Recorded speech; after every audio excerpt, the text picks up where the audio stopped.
Hello and welcome to Beyond Boundaries, a talk show that brings you the insightful and inspiring journey of leaders who are changing the landscape of education in India. I'm your host, Abhishek Bhardwaj, and this show is brought to you by Silverzone Foundation. Today, I have a very special guest with me. She is the principal of Delhi Heritage School.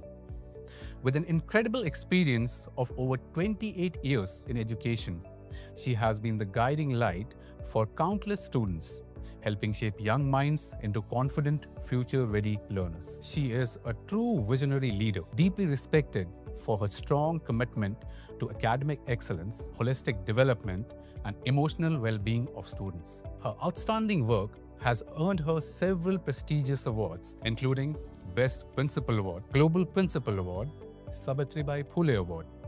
But beyond all, what truly defines her passion is for inclusivity, empathy, and global learning. It's our absolute privilege to welcome Ms. Vibha Gupta, Principal, Delhi Heritage School. Very welcome, ma'am. Thank you so much, Abhishek, and thank you for such a long introduction also.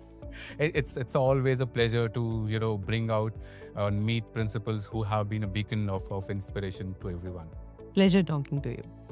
So, ma'am, let's begin where the story starts, the good old days, right?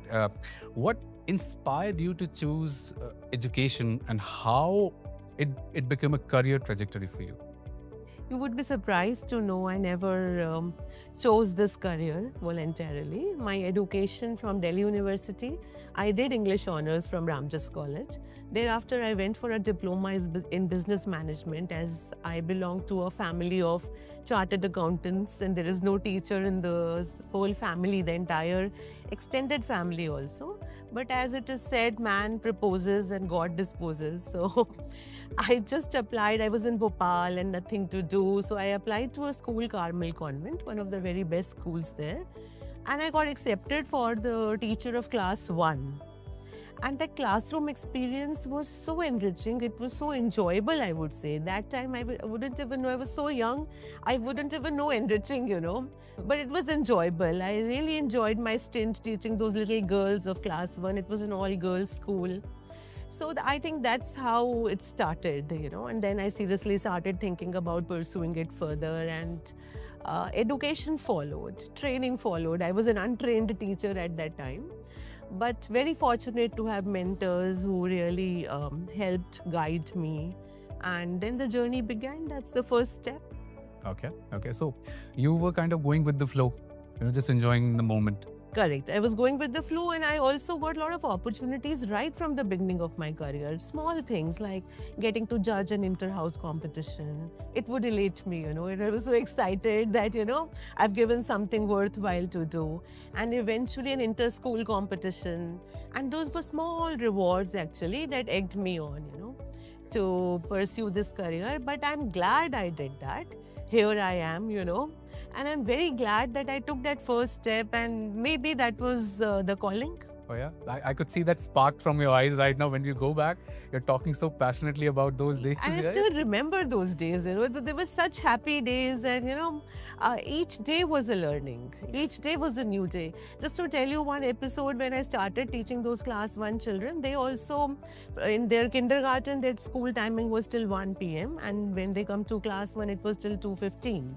So what happened my first day at school, I had no clue how to handle them at all. And at 1, the bell rang, and the girls, all girls school, they would hang their bags and they started rushing out of the class.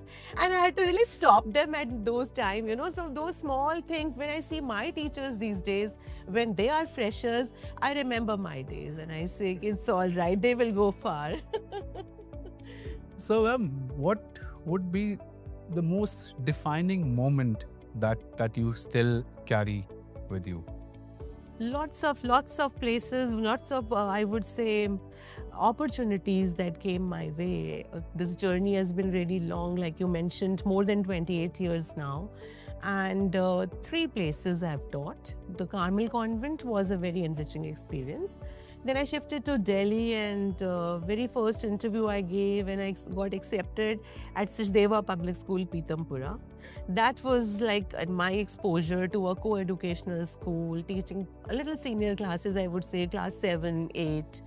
And there I really grew as a teacher, as a person, because then eventually I got to be the coordinator, then I got to be teaching class 12, and then the examinations in charge, eventually HOD English. Okay. So things kept coming my way. I don't know why, what happened, and how that is a mystery still for me to date.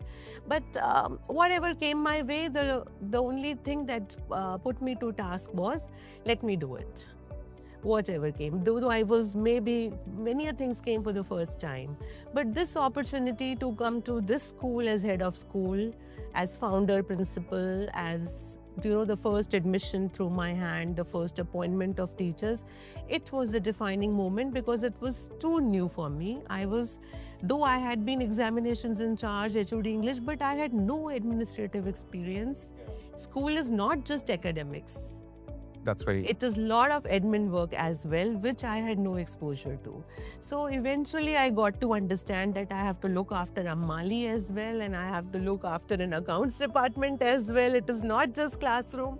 So that was a defining moment, and I think I am very, very glad, and my gratitude to God for this opportunity that I got.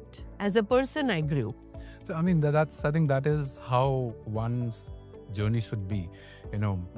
Whatever is coming your way. It's a very good mantra that I abide by. If you say you can't, you're right. If you say you can, you might. So you never know what opportunity or what next door might open from that particular opportunity. Correct. And once you say you can, I think you should get that support from your environment as well, like your seniors. That matters the most. Their trust on you. And that is very important, and which I have been very fortunate I've got. Then your support from the faculty, from the students, parents. So all those things also matter. It is a collective effort. I wouldn't say the success is only one person, one man show. So ma'am, you started your journey as a classroom teacher. How has that experience influenced the way you lead a school today? I would say that is the main thing. The classroom teacher taught me so many things. Just to give you an example, we would know how to deal with various students, then deal with parents, their expectations from the school, from the teacher. All that came through the classroom. We would know to deal with various kind of children, their problems, not just cognitive or intellect, but also emotional, physical. So I think that exposure is what makes me what I am today. I use that experience even today when I deal as a principal with the children. I'm the teacher first and principal later. You are a teacher, you would think like a teacher at that time. And sometimes, also because I've spent my life in staff rooms. So I've gone through the staff room politics, the staff room culture as well. So that exposure equips me with that, insight on the people skill, I can say. That got developed, through classrooms. Okay. So ma'am, you have such a long journey, and speaking about the environment and supportiveness from everyone, have you seen this culture in terms of staff room environment change from the time you started?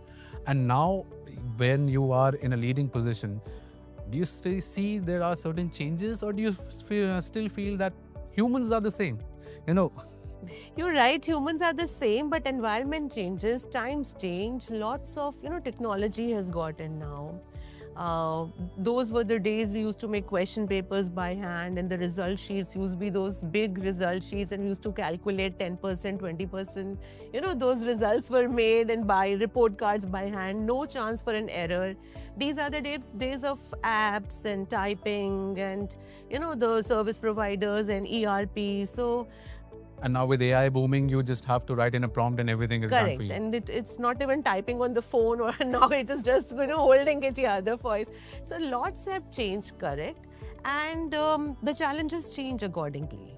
Those were the times we used to write ourselves. Now I ask a teacher to frame a circular, she will come back in 5 minutes because ChatGPT does that for her.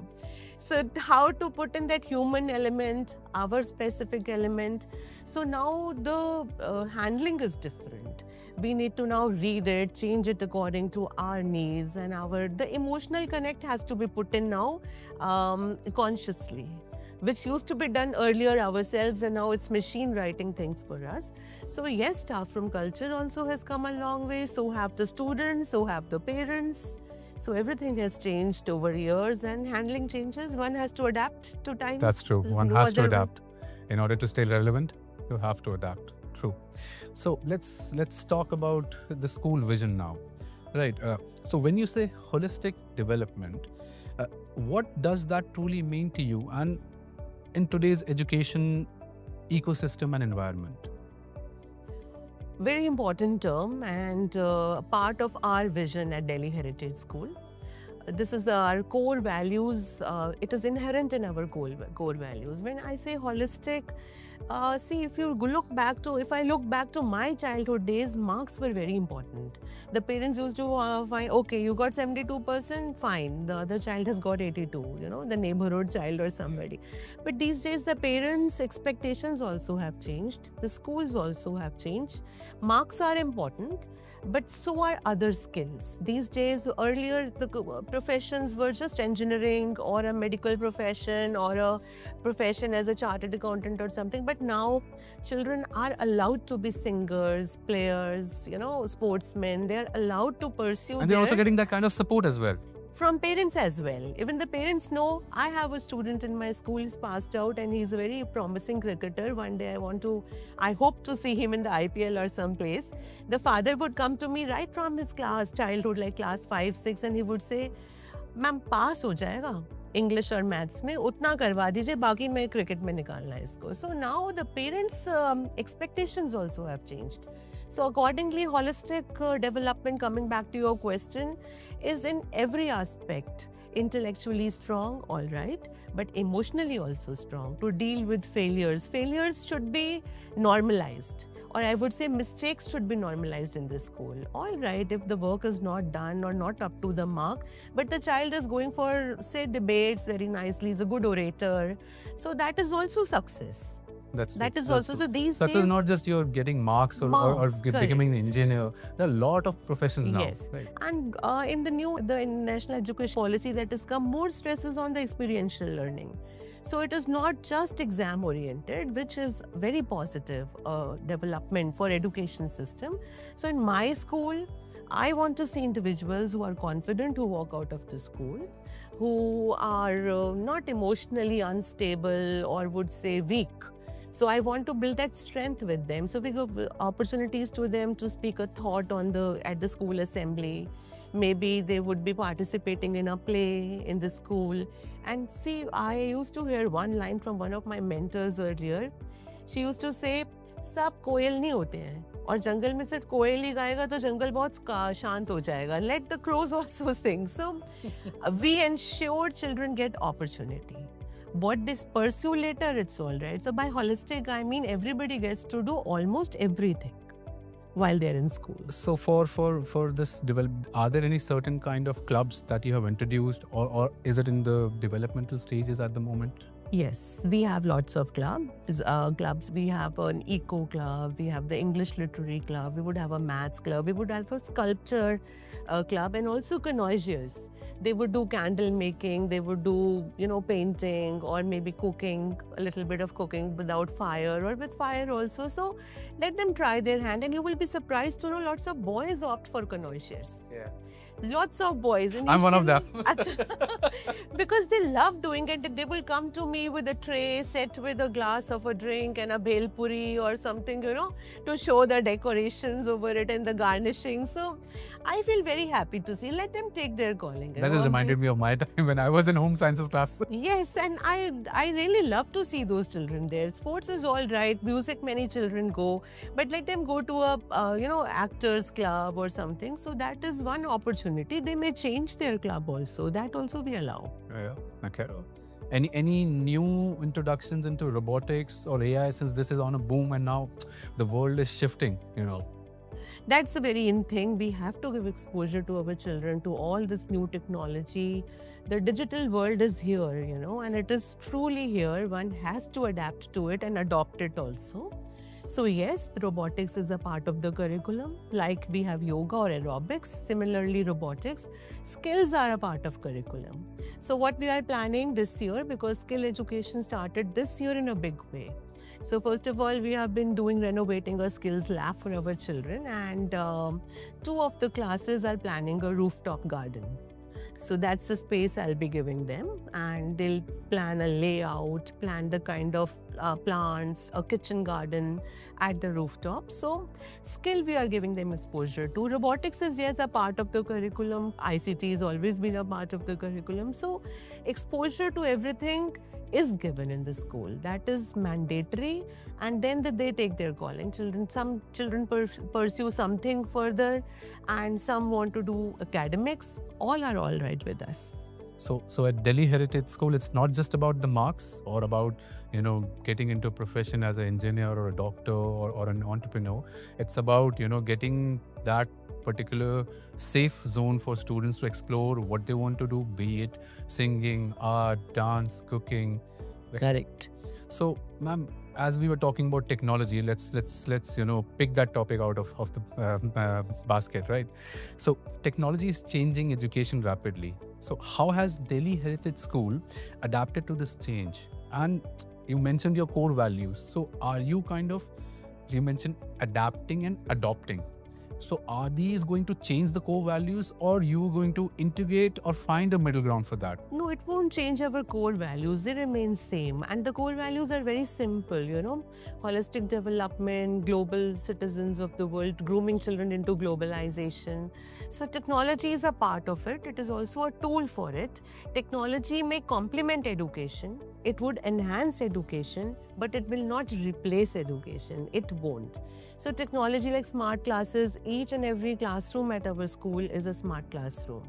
So earlier we used to have those projectors and pull down screens, and lately for the last 2 years we have interactive smart boards in some of the classes. So teachers are using technology to complement. Suppose if taken up a topic, say angles. So a 3D, portrayal of angles would be a better way of understanding a particular topic, but it cannot replace a teacher or a chalkboard in any way. That is an integral part. The human connect cannot go. Because communication skills technology, sometimes I feel, I may be wrong, but it hampers the human connect, the communication skills, because things are done automatically. AI and all, but that human connect for students is a must. They have to go out into the world. They have to appear for interviews. They have to work with their businesses, their startups. They have to sell, So for that, we have to groom them with those skills. So we have a very good balance of technology along with the traditional way of teaching as well. True. Okay. So we were talking about the humane side of a school's working and administration. So student mental health is such an important topic today. What steps does your school take to support students emotionally and they feel safe in order to express themselves or any kind of challenge that they are facing? If I talk about logistics, yes, we have a school counselor, we have special educators in place. The teachers, the coordinators, everybody's trained in empathy. Regular teacher workshops are there. That's a logistic, I think, that we are doing. But having said that, that personal touch, like I would know, I can very confidently tell you, I would know each and every student of my school personally also. So I feel that, yes, teachers are doing their needful, but that everybody together have to identify if there is a problem. For that, we should have a vision, an eye to judge and see, and then deal with each child as individual. It cannot be a counseling session we have done or a workshop we have done. Our entire class is sitting and somebody comes and tells them how to behave and goes. That is a very impersonal way of taking it up. So the personal way is that we handle with children. I would like, if you have time, there would be students who sometimes, one of the student I can say was very willful. Every time he did something mischievous, the teacher would take it up and he would say, now you see a changed person from now on. I wouldn't take the name. He would take his name and he would say, you will see a new person. But the change never was seen. So we try to handle that separately. We have to see to it, what is the environment at home? What is the problem? Is he having some kind of an inferiority or some complex? Is the child attention seeker? So for the mental health and emotional well-being, one-on-one connect along with, yes, regular workshops, school counselors, everything is there.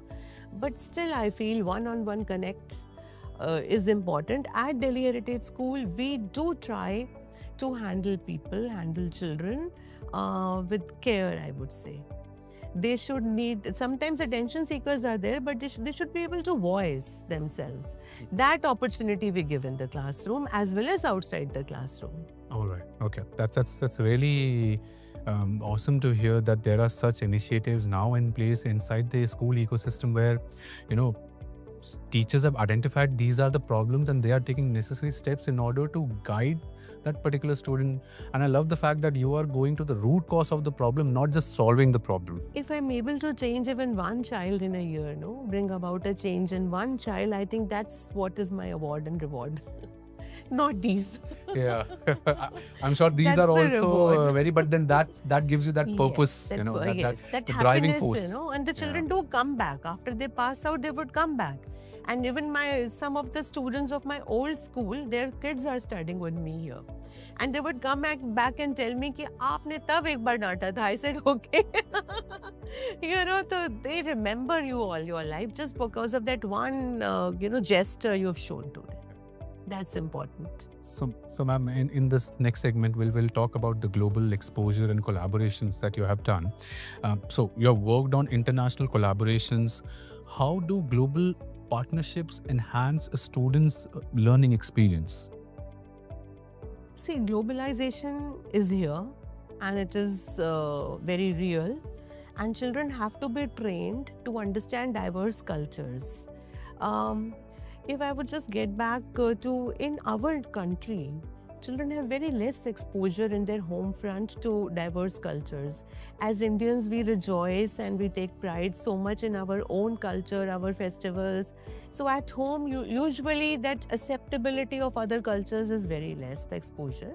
We started this program about 6 years ago when we enrolled for the British Council International School Program. So they used to, now that program is stopped, but they used to have this kind of a program.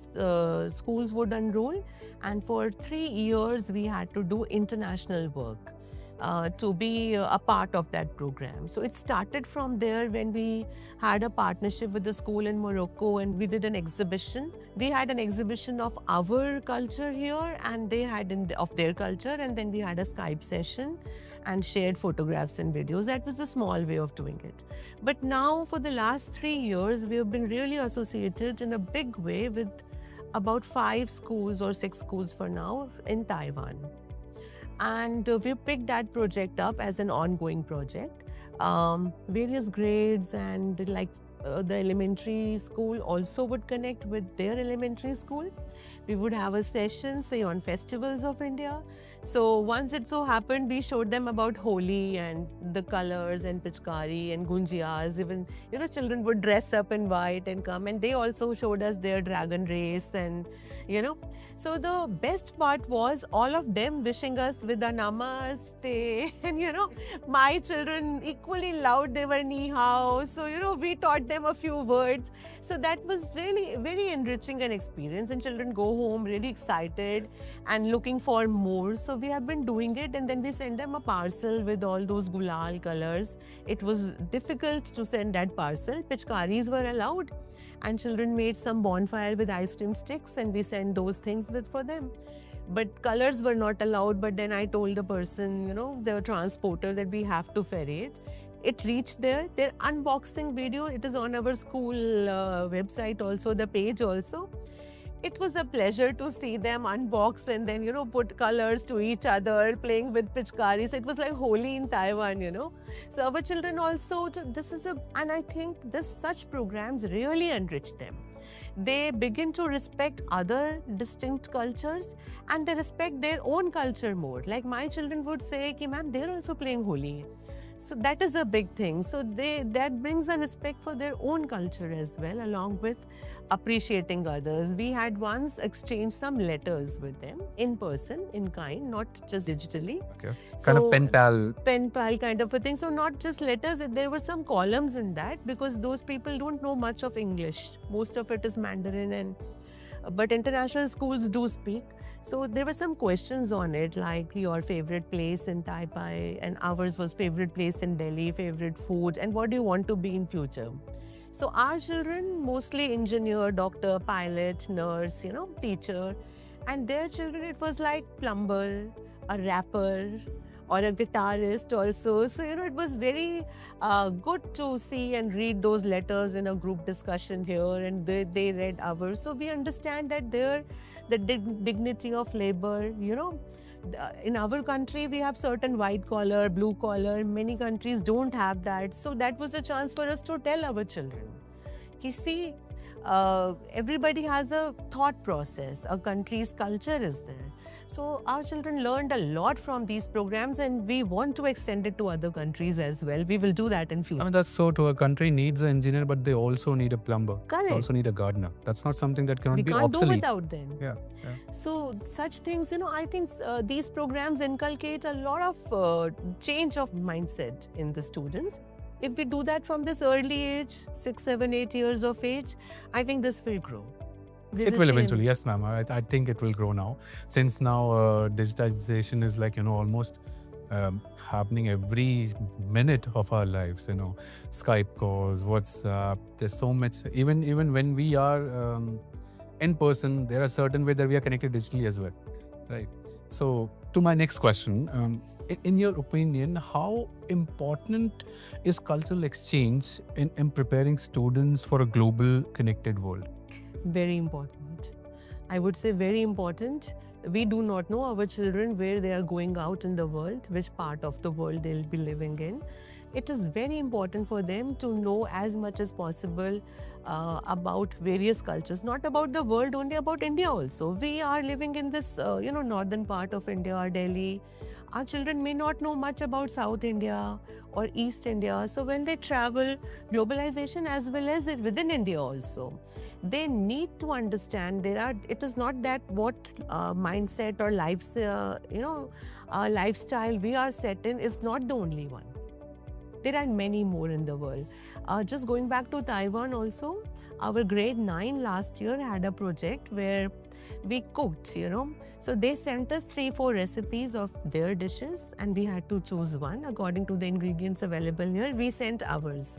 So they had to cook Indian food and we had to cook Taiwanese food and children had to do that. So we selected one and then boba tea and they selected a kheer and a paneer, shahi paneer. So we guided them. You go to an Indian store and you will get flatbreads there. My children went to a department store here with the teacher to buy ingredients first. They didn't know what is bok chow. They wouldn't know, so we searched and we called them up. We knew it's available on Blinkit also, but children wouldn't know. So gradually they get to understand there are other things and other ways of cooking. They cooked a meal.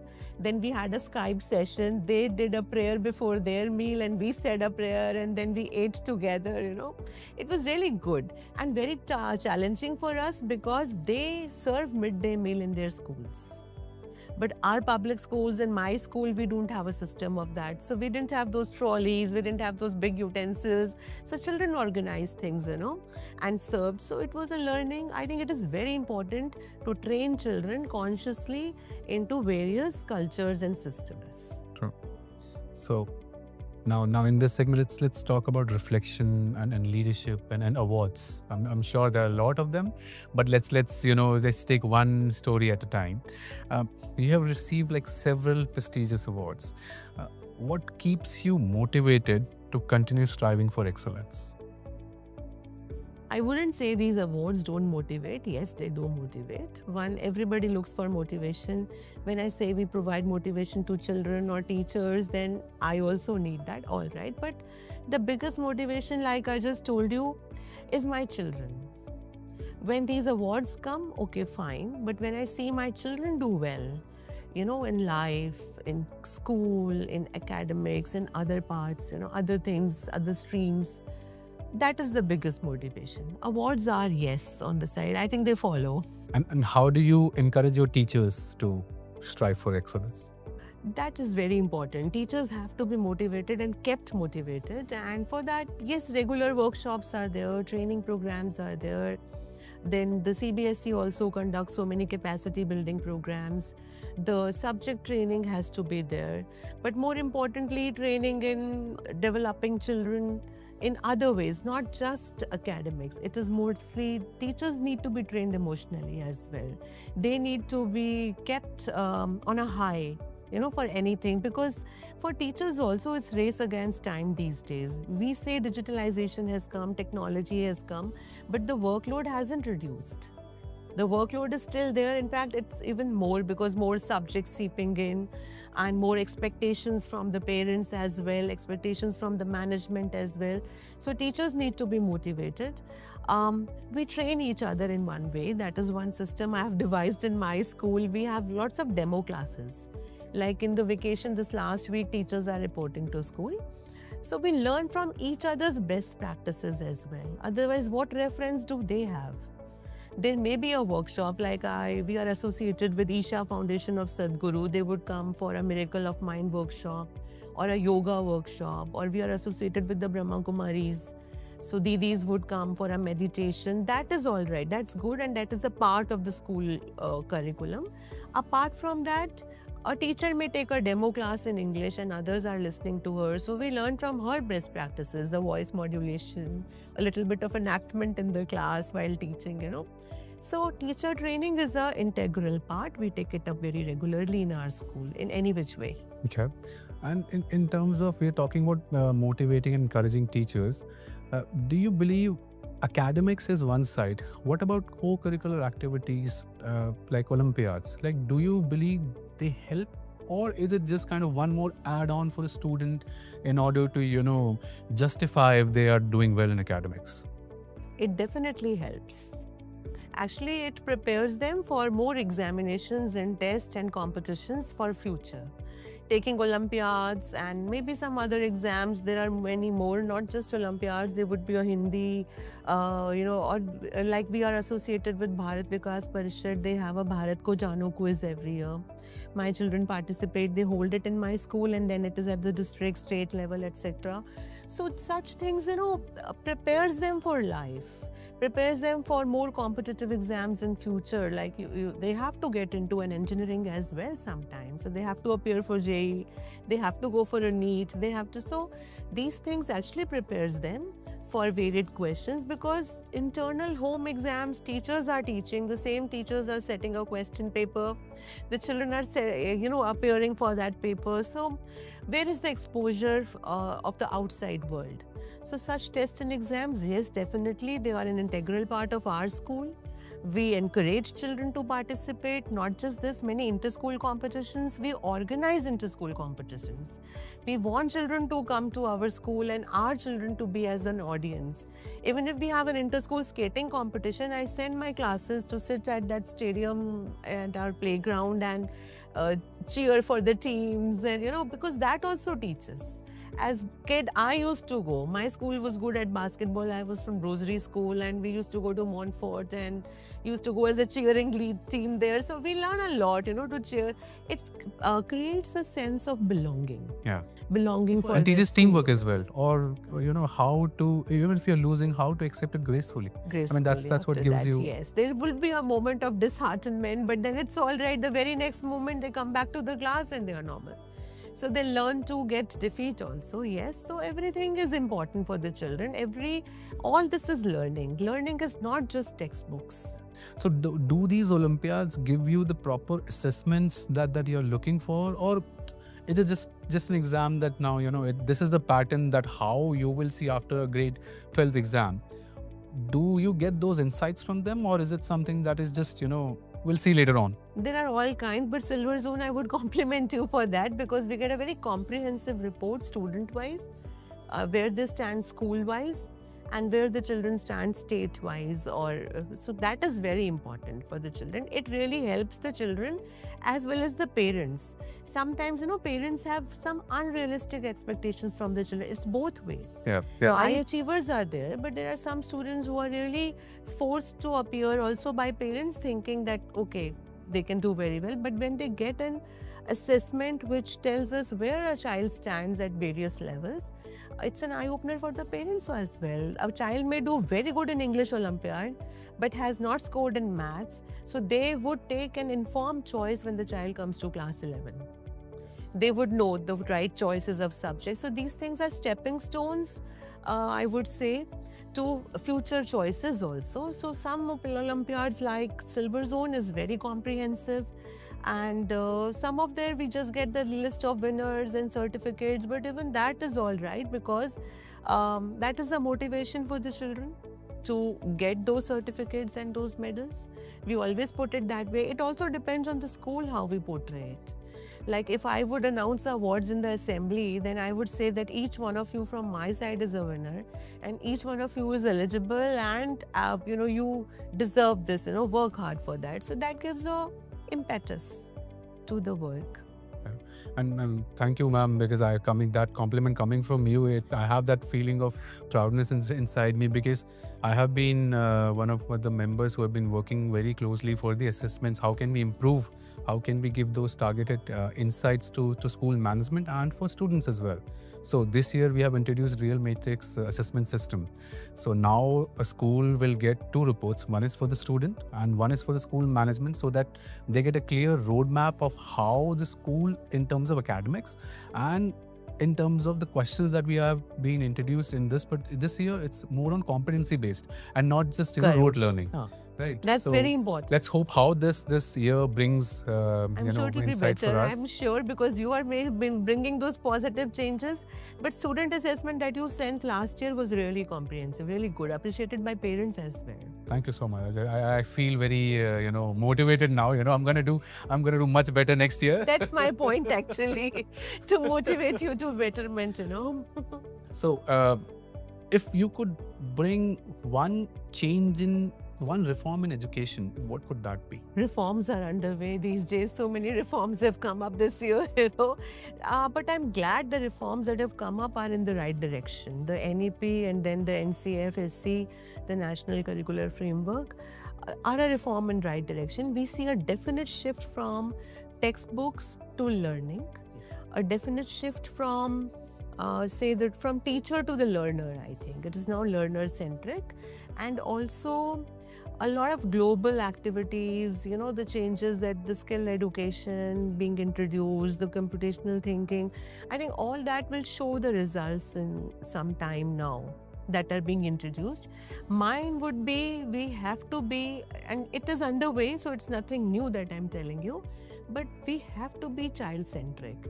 What we are doing in India right now, what I feel, we have been doing all these years, and specifically when I look back to my career, we were more into the students were forced to adapt to the education system, the school or the CBSE or the curriculum or whatever.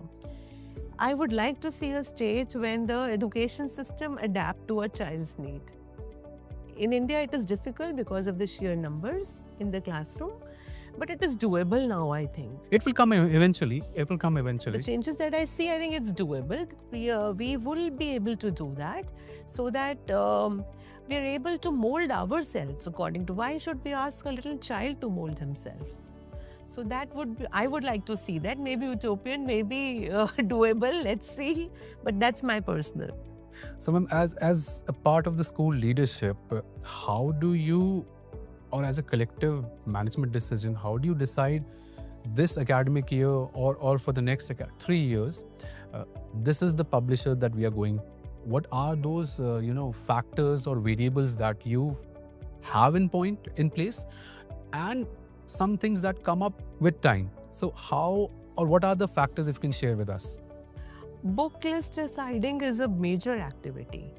And in my school, it is a very inclusive activity. At Delhi Heritage School, lots of publishers send their samples every year. We get many books, and all of them are always good. Everybody writes a book or decides or curates a book. Obviously, it is for the positivity. What we have been doing for years now is like the English department would get the English books of all the publishers that we receive, and the Hindi department theirs. And now, though it's NCERT 6th onwards, it is only up to primary. In primary, also, we have adopted NCERT in a big way. Earlier, NCERT did not publish. But for publishers also, the teachers read almost all the books. They go through with them and all. Then will we have a meeting, subject-wise here with me, teachers sitting with those books, and then they can, we are guided by the teacher's opinion as well. So they would say a comprehensive exercise work is there, or maybe good illustrations are there. The stories are new. Sometimes stories are very repetitive. What a child has studied in a textbook in class 8 may be repeated in class 6 sometime. Sometimes it happens. So there are many things, whether the to-do activities are there, whether a good group discussion is added, lots of things are there. So a very practical, inclusive decision-making process goes for books up to now. Let's see what happens in future. Well, I hope you will get some good insights from Ingenious Press this year, because we've been working on the kind of pointers that you have mentioned, how to understand the child psychology, and then adding on to not just making them learn things, but making them walk through that particular experience. To do exercises should be there. Through activities, right? So, ma'am, as we move towards the last segment of our podcast, right, this is a rapid fire. I'll give you one word, and you'll answer in one word. There's no time to think.